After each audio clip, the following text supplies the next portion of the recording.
emang Prabowo sudah berbuat apa untuk kaum Islam di Indonesia? Emang Prabowo sholat? Janganlah mengkritik orang yang bodoh, karena dia akan membencimu. Tapi kritiklah orang yang berakal, karena dia akan mencintaimu. Gitu. Karena kritik bagi saya itu seperti jamu, pahit, tapi menyehatkan.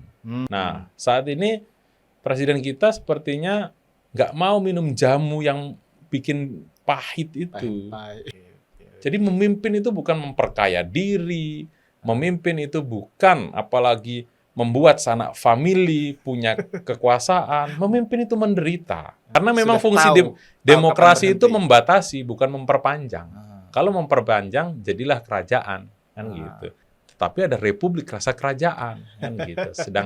Sedang terjadi di kampung halaman gitu ya.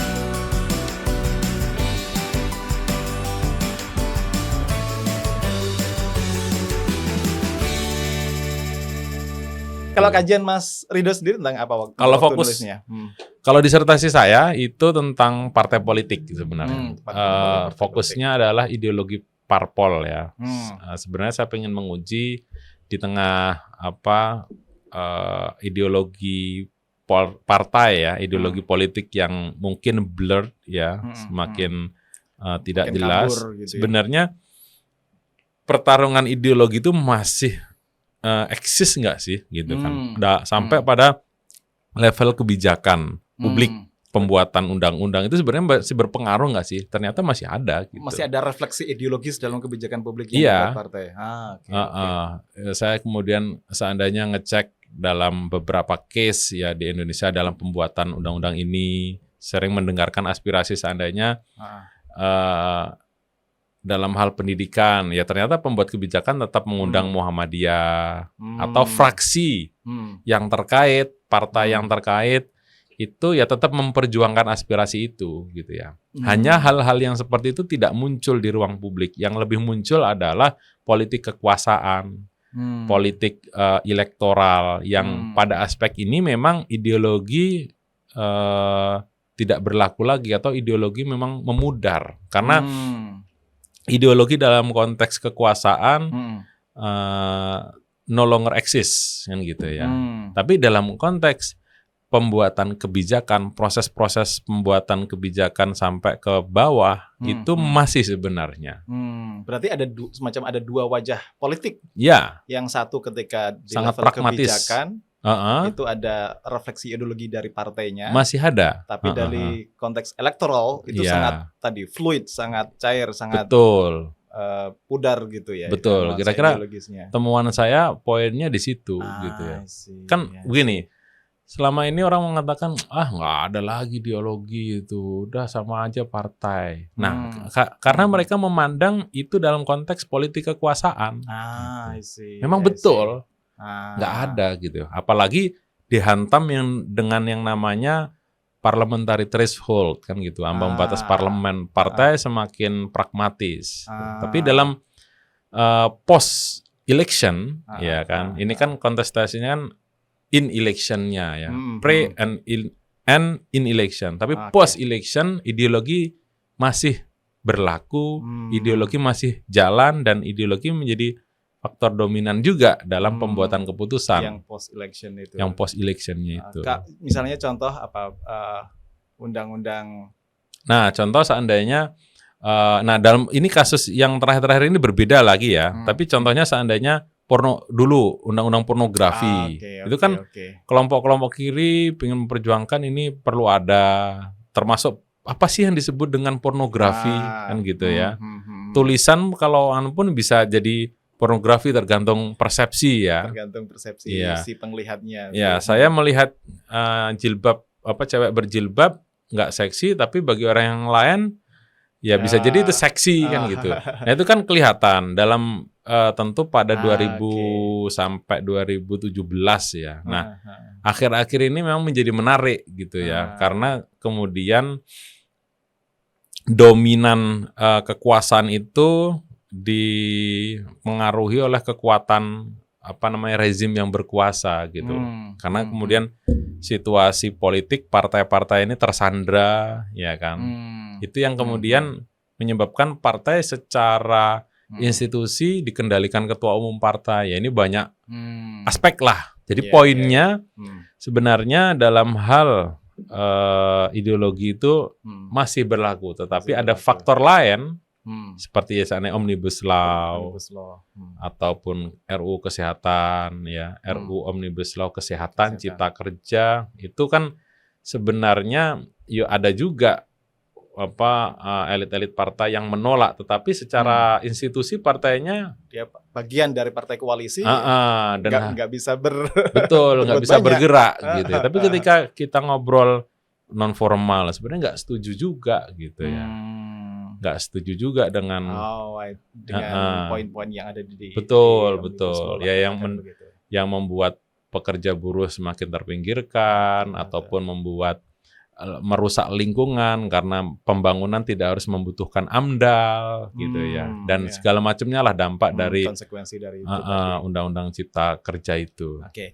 Ini salah satu, let's say kalau bisa dibilang salah satu ideologi ideologi yang berkembang di masyarakat itu kan ideologi reformis dalam konteks keislaman ya. Dan Mas Ridho juga pernah nulis buku kalau nggak salah tentang politik kaum reformis. Ya, yang salah satunya mungkin bisa diasosiasikan bahwa Ormas Persyarikatan Muhammadiyah itu paradigma politik Muhammadiyah, subjudulnya pokoknya kaum reformis. Kaum gitu. reformis Saya kan lupa. Gitu. Ya, saking banyaknya karya ini salah satunya yang ini ada akal politik Muhammadiyah dan macam-macam karyanya banyak Mas Ridho. Nah kalau membaca sekarang peta aspirasi atau peta peta aspirasi, peta kecenderungan tren politik warga Muhammadiyah dalam konteks 2024 itu apa? Kemana dan cerminannya seperti apa itu? Kalau bisa dilihat Mas Ridho. Ya sebenarnya di buku Paradigma Politik Muhammadiyah itu subjudulnya ya epistemologi berpikir dan bertindak kaum reformis. Epistemologi dan bertindak. Epistemologi berpikir. Jadi gimana sih cara berpikir dan bertindaknya kaum reformis gitu ya? Yang sebagian juga saya ulas di buku ini ya, Akal Politik Muhammadiyah ini juga istilah akal politik ini terinspirasi dari pemikirannya Immanuel Kant gitu, kritik akal murni critic of pure reason, practical reason itu practical reason. Saya pengaruh cara baca saya Kantian Jabiri gitu. Ya betul, itu banyak yang mengkritik. Ngapa kok judulnya akal politik akal-akalan loh? Saya nulis ini bukan atas dasar kepala saya sendiri, saya terpengaruh juga dengan pemikiran yang membuat seolah-olah akal-akalan orang Indonesia saja kan gitu. Tapi terminologi teori ini ada basis berpijaknya gitu, yang digunakan juga oleh Hasan Hanafi kan, akal Eropa, akal Arab, akal Cina gitu ya. Nakdul akal al-Arabi, macam-macam lah gitu. Betul. Nah, itu yang kemudian saya tafsir dalam Muhammadiyah, akal politik Muhammadiyah. Nah, pertama kan saya sebut reformis ya.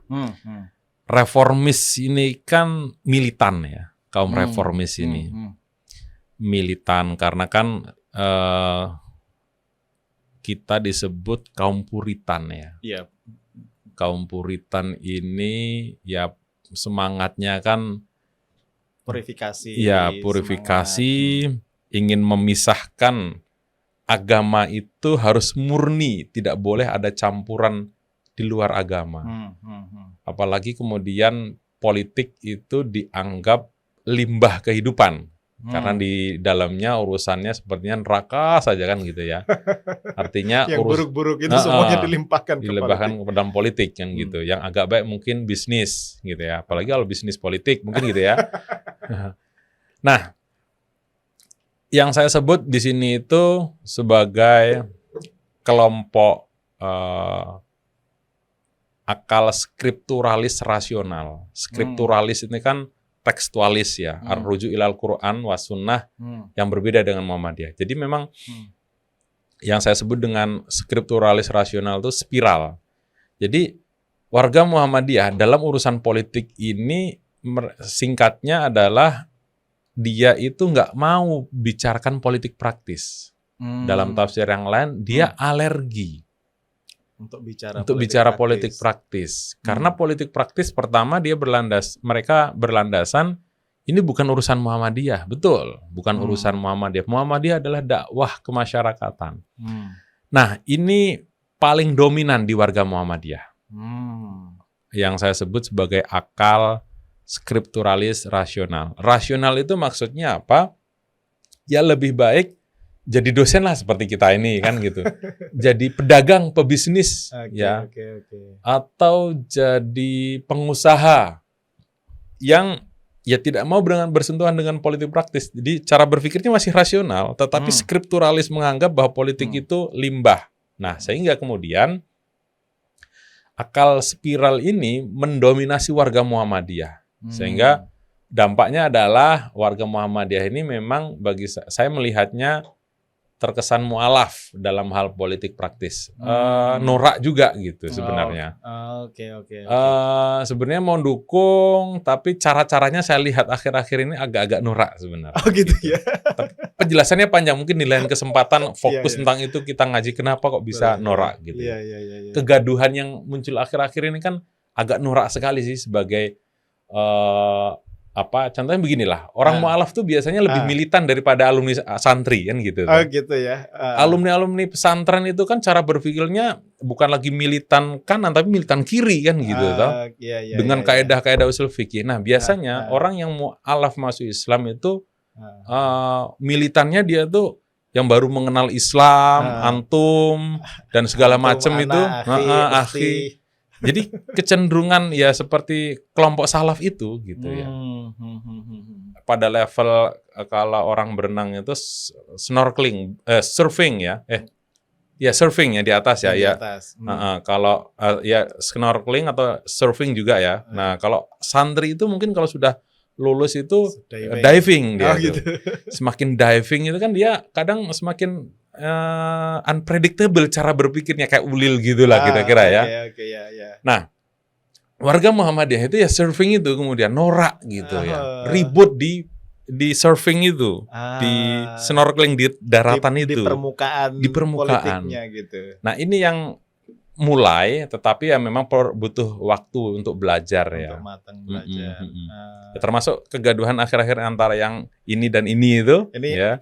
Maksudnya kegaduhan antara yang punya pernyataan politik yang mengkritik pemerintah terus dengan tiba-tiba mengkontranya gitu. Iya, kira-kira ini kok norak ya orang. Ini maksudnya apa sih Muhammadiyah kok malah ribut sendiri kayak anak kecil ribut, tetangga ngeliat itu ngapa toh gitu kan.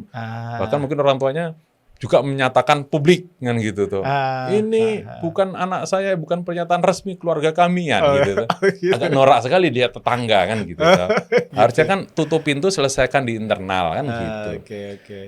Tapi itu lain kali lah ya. Ini nanti takutnya aja apa. Nah, karena ini saya sebagai ilmuwan ya dan saya memang berada di dalamnya juga. Nah, itu yang mendominan ya, skripturalis rasional. Nah, ada kelompok yang lain yang saya sebut sebagai substansialis pragmatis atau substansialis. Dia menganggap bahwa politik ini penting untuk mendukung dakwah Muhammadiyah. Muhammadiyah ini kan punya sekolah, perguruan tinggi, rumah sakit, amal usaha, bidang bisnis ekonomi.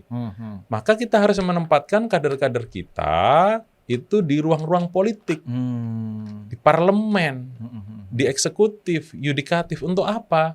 Ya kalau kita ada masalah, setidaknya mereka itu bisa mengamankan atau bisa mengawal kalau seandainya izin ABCD gitu ya. Bahkan bila perlu sebagian nih, yang bagi saya sebenarnya nggak terlalu penting ya, mendirikan partai politik gitu ya. Pernah ada dalam sejarah Muhammadiyah mendirikan partai politik?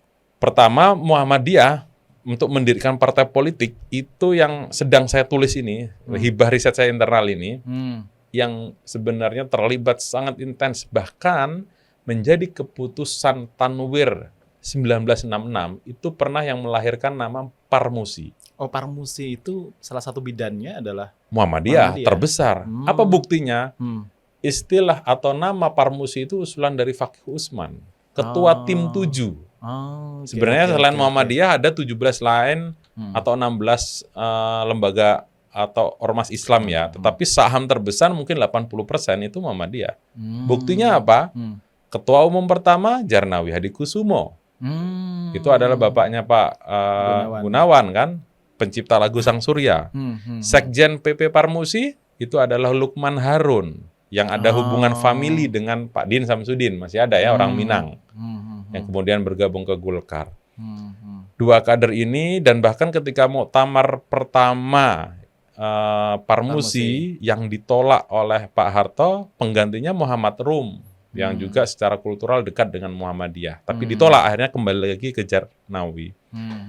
Dan surat-surat pernyataan Muhammadiyah secara resmi mendukung Pak A.R. Fakhrudin terlibat dalam melobi ke istana itu banyak sekali. Ini nanti kalau tahun ini buku saya terbit, sampai bisa ngelihat begitu ternyata Parmusi ini luar biasa. Saya kasih judul besarnya Parmusi, bawahnya adalah pergulatan Muhammadiyah dalam politik partai 1966-1971.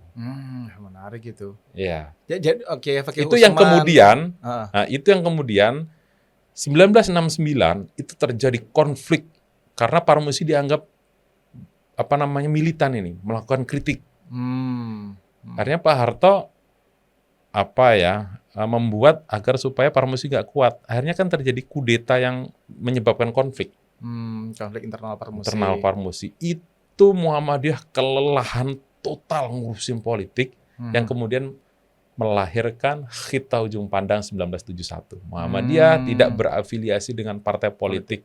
Itu menurut saya ketika Muhammadiyah itu berada pada titik paling rendah, lelah sekali urusan politik praktis. Berarti sebenarnya sudah diving dalam juga itu dalam sangat konteks politik. Dalam, itu sangat dalam. Referensi saya apa? Keputusan Muktamar, keputusan Tanwir, dan berita-berita yang dimuat oleh SM dan opini-opini yang ditulis di SM. Insya Allah itu data itu valid semua. Ya. Itu selain sebenarnya ada Masyumi ya, tetapi Masyumi Muhammadiyah itu sangat intens, tetapi tidak sedetail, tidak sediving dengan Parmusi ini. Gitu. Itu pernah. Jadi kalau dikatakan PAN Partai Muhammadiyah sebenarnya secara resmi organisasi enggak juga. Karena keputusan Tanwir ketika saya wawancara almarhum Buya Syafi'i ya, ketika Tanwir Semarang 98 itu bunyi putusannya itu termasuk dibenarkan oleh Prof. Munir Mulkhan, memberi rekomendasinya itu adalah memberikan hak sepenuhnya kepada Amin Rais untuk melakukan ijtihad politik. Poinnya sampai di situ saja. Bahwa kemudian hasilnya ijtihad politik itu adalah mendirikan partai, itu bukan bagian dari keputusan Tanwir. Tanwir Semarang, bulan Juli, yang kemudian PAN lahir bulan Agustus ya. Juni apa Juli saya lupa.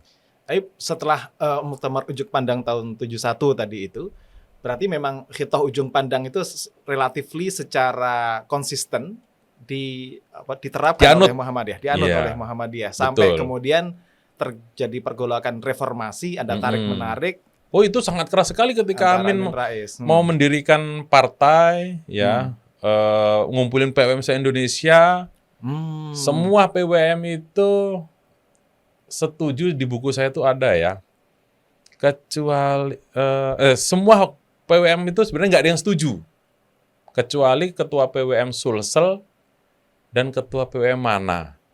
Tapi apa kata Buya, Amin Rais itu nggak bisa ditantang kan gitu. Mau semua menolak, dia tetap mendirikan partai politik kan gitu. Oh, posisi Pak Amin waktu itu masih ketua PP masih atau ketua PP. Masih ketua PP kan?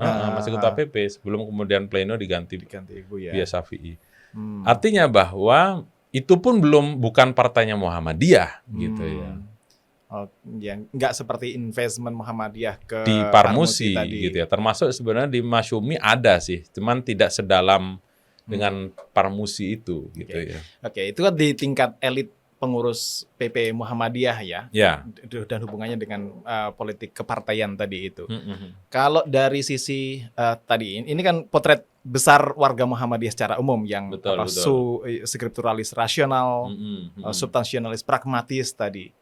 Kalau potret aspirasi politik Muhammadiyah akhir-akhir ini kayak gimana tuh Mas Rido? Kalau kita baca sebentar yang surveinya Denny JA itu, bahwa yang self klaim sebagai kaum Muhammadiyah makin berkurang dan tidak begitu besar lah gitu.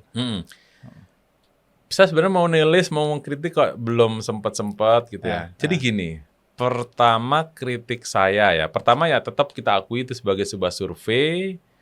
Survei tentu ada kelemahan, namanya juga survei ya, mengambil responden yang tidak menyeluruh. Tapi itu kita hormati sebagai hasil ilmiah.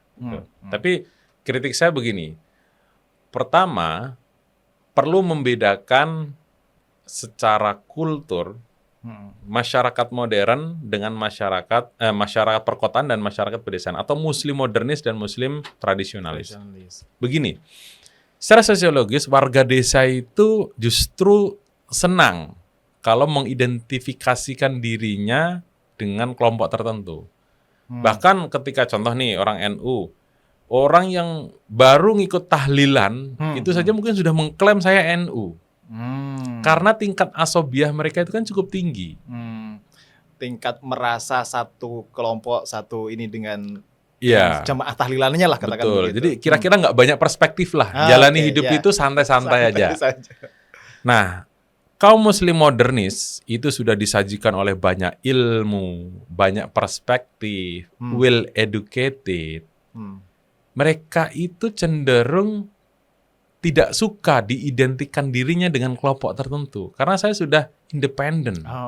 Punya kemandirian cara berpikir, secara ekonomi lebih mapan. Sehingga ketika pertanyaan itu diajukan antara kelompok masyarakat muslim tradisionalis, NU dengan warga Muhammadiyah, itu nggak equal gitu loh.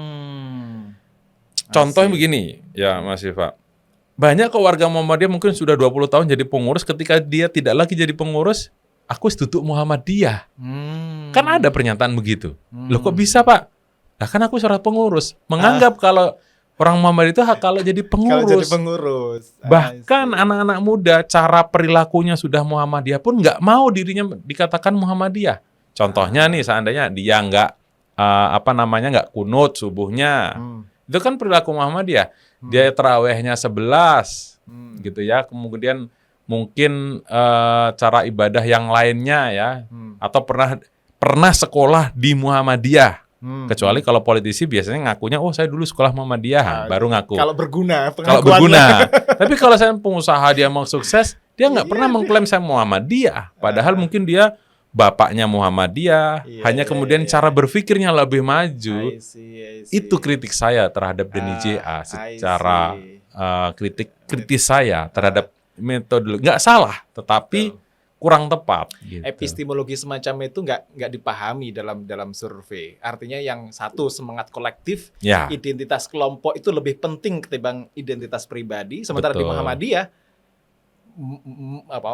independensi saya ini lebih berharga daripada identifikasi kolektif saya. Betul. Gitu ya. Saya individualistik.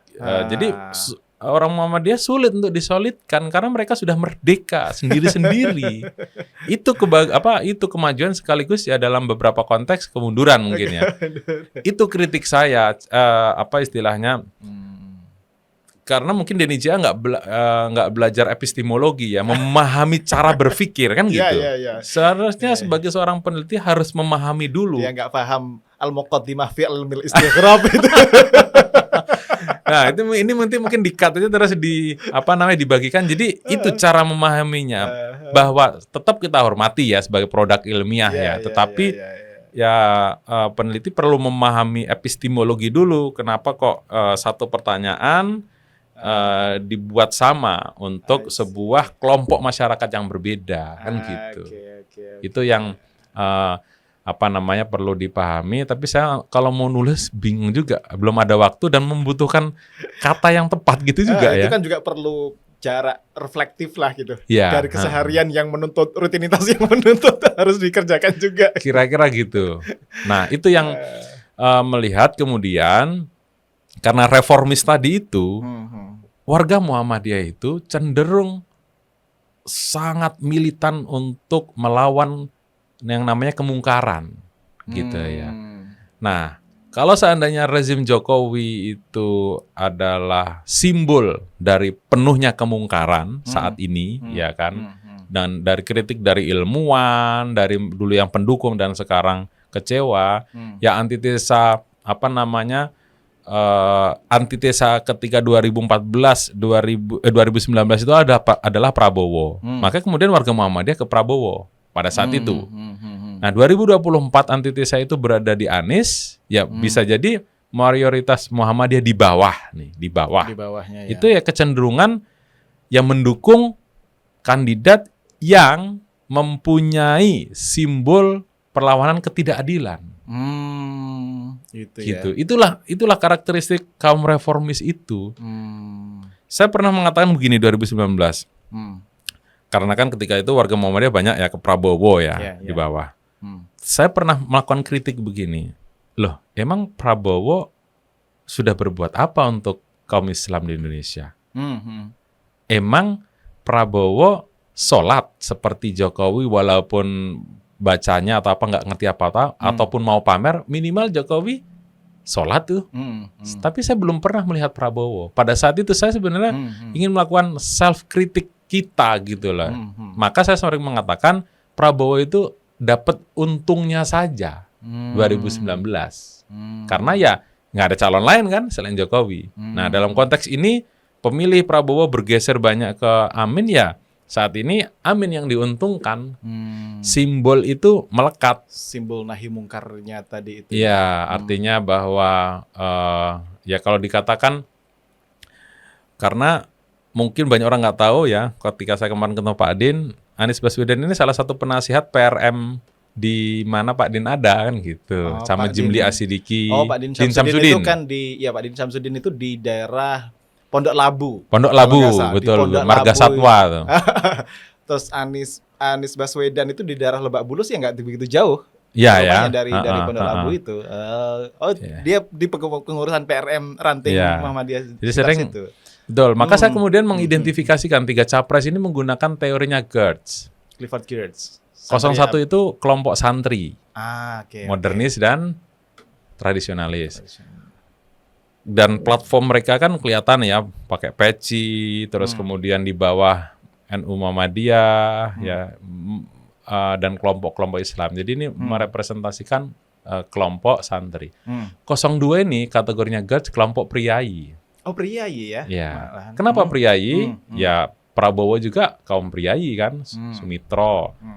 Gibran anaknya priai baru kan gitu toh, raja newborn priai. Dan dia didukung oleh kaum bangsawan, aristokrat, pemilik modal. Di balik-baliknya itu kan para priai-priai yang beragam kan begitu. Priai ekonomi juga. Ya, priai ekonomi, priai birokrasi dan segala macam. Yang ketiga ini abangan, simbol abangan. Ya, di mana ya yang menjadi faktor utama bantengers ini. Kalaupun seandainya siapa Mahfud disimbolkan sebagai santri, betul, tetapi kurang begitu dominan dalam konteks ini karena akar rumput yang bergerak di bawah adalah para bantengers ini ya. Nah, sehingga kemudian jadi kok 2024 kemudian menghidupkan teorinya Clifford Geertz ini. Politik aliran masih belum habis berarti? Ya, gitu dia. Ternyata politik aliran juga masih belum selesai. Bagi saya politik aliran itu ya seperti pisau sebenarnya. Tergantung siapa yang make gitu ya. Menurut saya bagus-bagus saja. Kita nggak mungkin kok kalau seandainya mungkin banyak orang, sudahlah kita tutup aja politik aliran atau ideologi politik atau apa itu merusak. Nggak mungkin kita dalam hidup. Di Eropa, di Amerika. Sudah semaju itu. Gitu semaju itu aja masih kok politik aliran.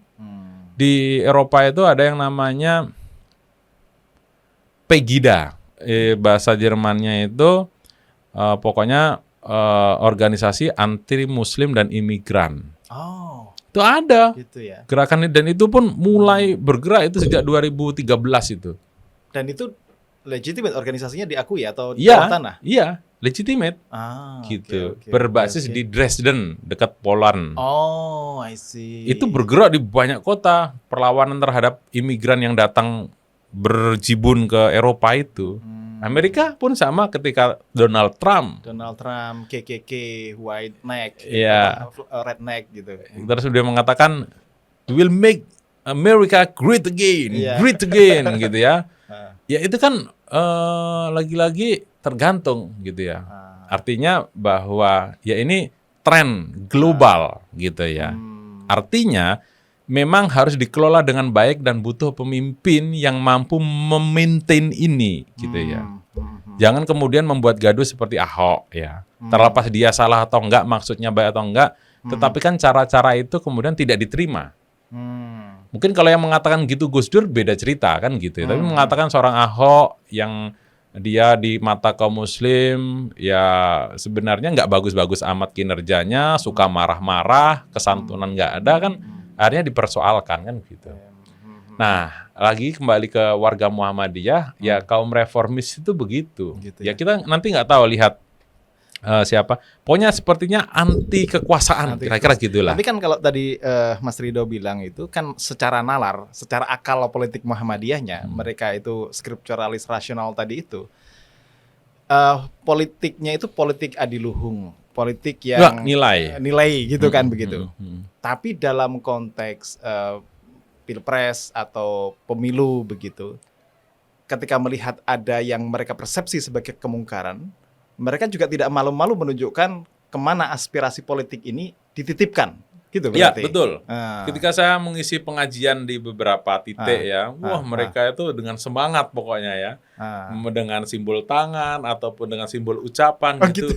Wah, luar biasa memang. Itu nggak hanya di Jogja? Nggak hanya di Jogja, ya ya Jawa bagian barat ataupun di tengah, di timur atau di luar Jawa. Ketika saya ke Kalsel, ke Kalbar, termasuk di Sumatera, itu di Sulbar, di Aceh, itu memang terlihat gitu ya. Memang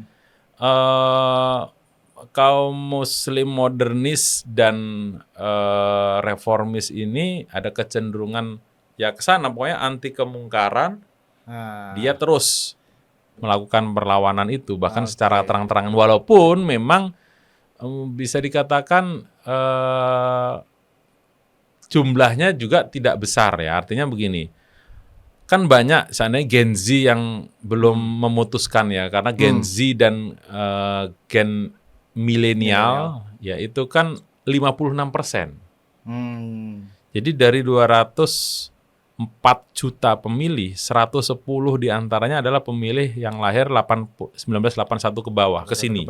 Kan itu milenial dan Gen Z. Nah, mereka ini silent majority gitu ya. Silent majority, terus kemudian tidak berteriak gitu ya. Walaupun sebagian ada dari mereka gitu. Tapi itu tadi. Nah, ini mungkin yang mereka pemilih muda kita ini mudah terpengaruh secara emosi. Secara emosi mereka tidak berpikir rasional, tidak berpikir pemimpin itu punya gagasan besar gitu ya.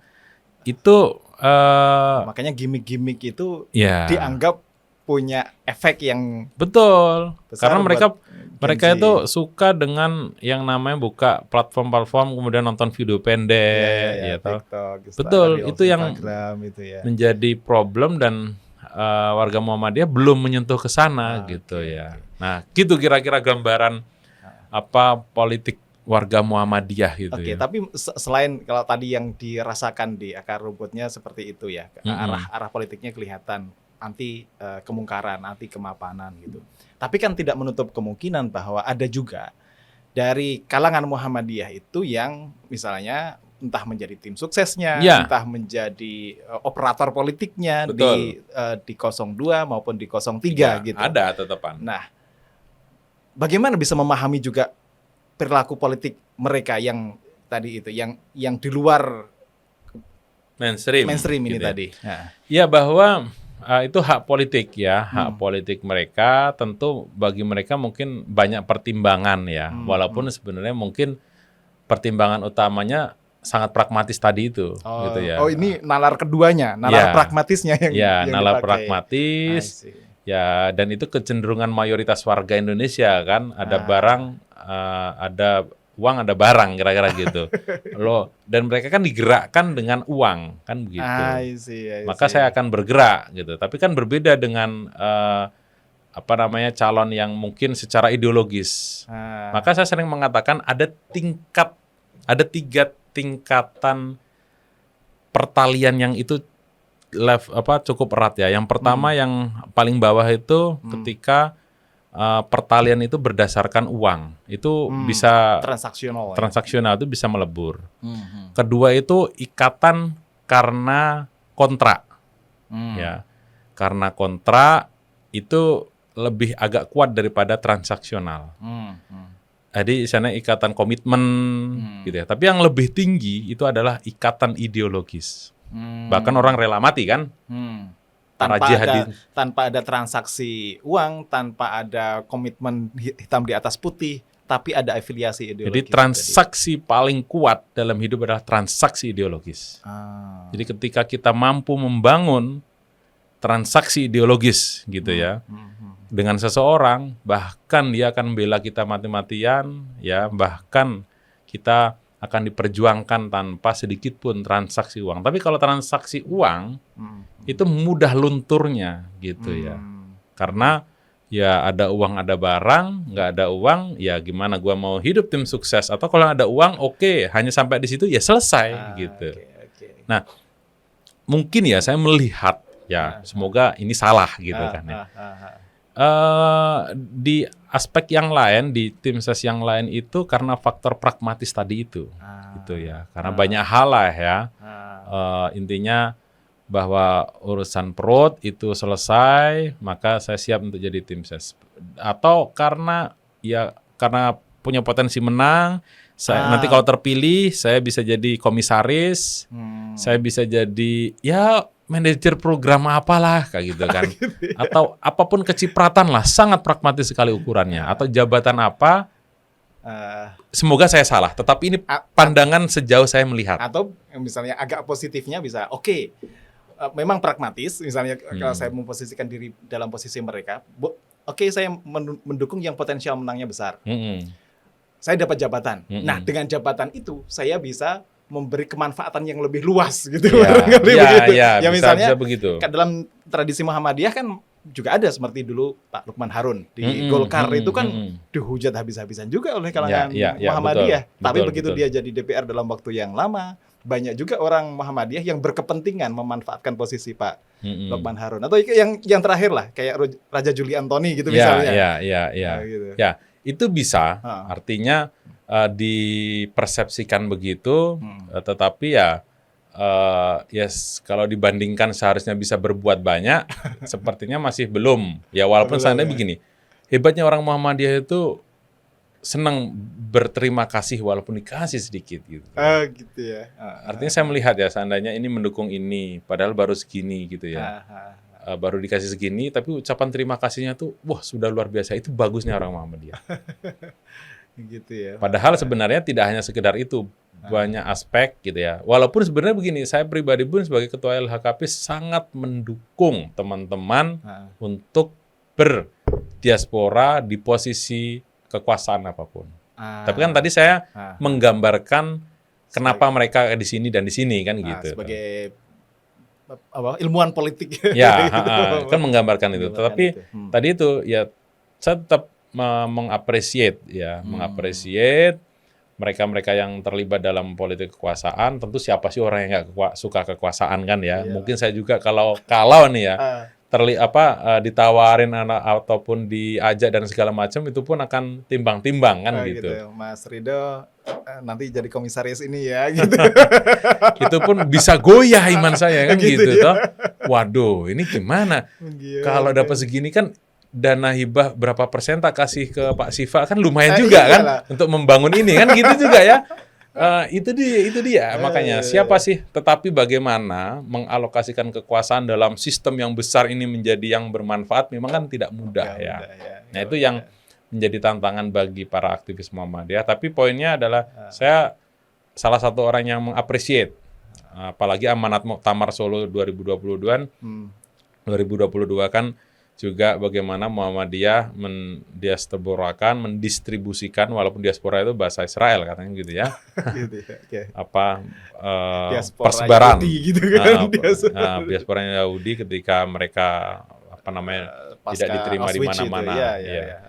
Tapi ya kita ambil dalam konteks distribusi ya, distribution of human resource-nya di banyak posisi. Kalau istilah Pak Din Syamsuddin itu politik alokatif gitu. Oh ya, mengalokasikan kemana-mana. politik alokatif ya, mengalokasikan. Tetapi memang orang yang kita alokasikan ke sini dan ke sini itu memang seperti pesannya Pak Ketum Prof. Haidar Nasir, jadilah petugas misi Muhammadiyah, bukan menjadi petugas partai di Muhammadiyah. Jadi kita di posisi ini ya harusnya membawa spirit untuk Muhammadiyah, apakah mempengaruhi kebijakan yang baik, ataukah kemudian memberikan kebermanfaatan untuk persyarikatan, bukan kemudian merusak, tapi maksudnya bermanfaat itu kita mau mendirikan seandainya prodi tertentu, persyaratannya sudah terpenuhi, tapi kok lama sekali sih? Ada apa sih? Nah, tolong dong kader-kader kita di parlemen dikawal. Oh iya, ternyata dihambat sama mungkin karena beda aliran atau apa. Nah, kan begitu. Kita butuh orang-orang yang kader-kader kita yang juga di posisi pemerintahan, parlemen gitu ya, untuk mengawal agenda-agenda kaum reformis. Betul, kira-kira begitu. Sehingga ya sangat mulia sekali kita nih politik adiluhungnya ya. High politik kita ini kan sangat bermoral sekali. Sehingga kemudian kader-kader kita itu bisa mengawal politik nilai itu, politik adiluhungnya itu, padahal dalam konteks ya law politics itu kan, dalam aktivitas sehari-hari. Ya kita harus appreciate mereka mau menceburkan diri, dihujat sana sini, gitu ya. Harus tebal segala macamnya itu. Ya, tetapi ya di politik itu perlu seni juga memahami warga Muhammadiyah itu. Jadi warga Muhammadiyah itu sebenarnya pada prinsipnya sebenarnya sayang juga gitu ya. Yang penting didengarkan, kemudian diapresiasi, dan kemudian kita juga nggak berbalik gitu ya. Wah itu kritik nggak usah dikasih dana, nggak usah dibantu loh. Kok cara berpikirnya begitu? Ya ini kan anggaran negara. Dia mengkritik itu kan, kalau kata Ali bin Abi Thalib nih ya, bukan kata saya ya. Kritiklah orang yang janganlah mengkritik orang yang bodoh karena dia akan membencimu. Tapi kritiklah orang yang berakal karena dia akan mencintaimu. Gitu. Karena kritik bagi saya itu seperti jamu, pahit tapi menyehatkan. Ya kan, jamu itu pahit tetapi menyehatkan. Sama dengan kritik, pahit kritik, tapi dia menyehatkan. Orang nggak terlena. Betul. Nah, saat ini presiden kita sepertinya nggak mau minum jamu yang bikin pahit itu. Pahit yang menyehatkan itu tadi. Iya. Karena kita kadang kan kalau ya nyetir lah gitu, ada blind spot kan istilahnya. Betul. Kita nggak tahu ada apa yang datang, dikasih tahu sama orang. Kita nggak percaya. Woi, dengan caranya sendiri. Dengan caranya Woi, sendiri. ini dan segala macam. Ngapur mobil-mobil saya. Kan gitu toh bagi orang yang ngerti. Nah, persnya kan, kenapa? Makasih ya, maaf. Nah, harusnya begitu pemimpin. Itulah kata Agus Salim, politisi senior Syarikat Islam, memimpin itu menderita. Kenapa menderita? Karena dia siap dihujat. Bahkan niat baik, niat mulia pun bisa disalahpahami oleh pengikutnya. Jadi memimpin itu bukan memperkaya diri, memimpin itu bukan apalagi membuat sanak famili punya kekuasaan. Memimpin itu menderita. Memimpin itu benar-benar dia harus tahan dikritik, padahal tidak punya kepentingan. Ya itulah kekuasaan harusnya dimaknai ya, bukan untuk memperkaya diri, membuat keluarganya punya kekuasaan di segala posisi. Kekuasaan dengan. Jadi sepertinya kita anak-anak muda itu harus merefleksikan bahwa jadi tim ses itu ya tim ses yang benar-benar memperjuangkan, bukan hanya tim ses hanya untuk sekedar harta dan kekuasaan itu. Pribadi. Itu yang harus menjadi nilai ya, apa yang menjadi nilai. Saya kira bangsa ini berdiri itu bukan karena mereka recehan untuk bergabung ke sekutu, ke Belanda, tapi harga diri kan. Jepang yang begitu besar, yang begitu ditakuti, karena mereka punya harga diri yang diperjuangkan. Eropa saya kira juga negara-negara yang maju itu ada harga mahal yang harus mereka bayar, bukan sekedar semuanya SDM selamatkan diri masing-masing, ya. SDM selamatkan diri masing-masing. Iya. Terus ya itu kan maksudnya, ya udah daripada ribut gini SDM aja kan gitu bagi mereka itu. Tapi moral, karena saya pernah menulis di media Indonesia, etika pemimpin itu abadi. Kita pernah dengar kisah Umar ketika mau meninggal, dia pesan sama anaknya jangan pernah mengambil jabatan. Keturunan Al-Khattab tidak akan pernah mengambil jabatan sebagai khalifah. Dan itu kan disampaikan pada Abdullah bin Umar kan. Wahai Abdullah, jangan pernah engkau sekali-kali mengambil posisi ini. Itu menjelang wafatnya. Ajaran itu kan abadi sampai sekarang, 15 abad kan. Artinya etika itu penting sekali. Ya. George Washington, Presiden Amerika pertama, di mana Mas Iva pernah kuliah di sana kan, ketika dia sudah periode yang kedua nih. Periode yang ketiga, pengikutnya, orang dekat ngomong, udah, maju lagi yang ketiga. Itu hampir dipastikan Pilpres dia menang. Tapi apa kata George gitu ya, apa yang akan saya wariskan kepada anak cucuku kelak bangsa ini. Ketika Raja George ketiga Inggris mendengar kabar itu, apakah benar itu katanya Washington? Kalau itu benar katanya, dia adalah orang yang terhebat di dunia ini. Itu pujian musuh bebuyutan ketika revolusi revolusi Amerika ya. Artinya bahwa ya cerita itu pun dari abad ke-18 18 ya. Itu sampai sekarang pun menjadi teladan. Itu yang mengilhami di beberapa negara maksimum 2 periode. Kisahnya George Washington ini yang namanya presiden itu tadi ya, presiden. Sudah, enough is enough. Karena memang fungsi demokrasi itu membatasi, bukan memperpanjang. Kalau memperpanjang, jadilah kerajaan, kan gitu. Makanya kalau sindirannya Prof. Jimli Asidiki, di dunia ini ada 2 model negara. Ceramah dia di Australia. Itu ya. Ada kerajaan rasa republik, ya kan? Inggris, konstitusional.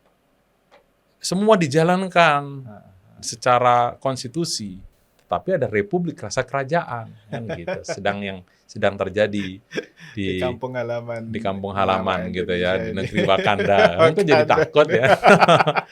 Nah, itu ya semoga kita bisa ya lagi-lagi itu hak pribadi kan ya. Hak pribadi orang, tapi ya kita memberikan catatan-catatan kritis sehingga ini bisa menjadi tadi jamu, menjadi gizi ya. Kalau dikritik orang Muhammadiyah sendiri ya jangan menjadi orang bodoh yang malah membenci siapa mengkritiknya. Ya terima kasih saja. Sebagai obat jamunya. Betul. Tadi itu. Iya, kira-kira gitu. Mantap banget. Ini daging semua yang kita obrolkan ini Mas Rida. Jadi itu juga perlu digarisbawahi bahwa jadilah pembawa misi Muhammadiyah dimanapun diaspora politik Muhammadiyah itu berkiprah gitu. Jangan menjadi pembawa kepentingan politik ke Muhammadiyah sehingga mengobok-ngobok dan itu kayaknya terjadi di teman sebelah kita gitu kayaknya. Jangan sampai yang semacam, dan kita juga punya pengalaman di masa-masa yang lalu ketika itulah kemudian kita ujung pandang itu menjadi rem dan jadi panduan kan. Karena titik ketika Muhammadiyah benar-benar campur, jadi campuran kopi, campuran yang bening tadi ini dicampur banyak itu, ini harus benar-benar dibersihkan dengan mungkin obat mujarab khitah ujung pandang itu. Ujung pandang yang kemudian diperkuat juga di Makassar dengan Darul Ahdi Wasyahadah. Oh ya, betul 2015 ini posisi ideologis kita dalam konteks Indonesia. Cocok. Gitu. Oke, makasih. Kapan-kapan ngobrol lagi. Banyak tadi soal-soal yang berkenaan dengan politik santri, kaum reformis, juga tentang buku yang sedang ditulis tentang Parmusi tadi itu. Nanti kita bisa banyak hal. Saya sudah deal itu dengan SM dan mereka mau menerbitkan itu Suara Muhammadiyah. Dahsyat. Oke, good luck dengan semua menjalankan amanah akademik, struktural dan publiknya gitu. Insyaallah, makasih, senang diundang di podcast kali ini. Semoga ini bisa bermanfaat lah. Tentu ya orang setuju dan nggak setuju subscribe. Wah, itu yang paling penting. Share, like, subscribe. Iya. Oke, makasih Pak. Oke, makasih. Sampai ketemu lagi. Mudah-mudahan bermanfaat. Assalamualaikum warahmatullahi wabarakatuh. Waalaikumsalam.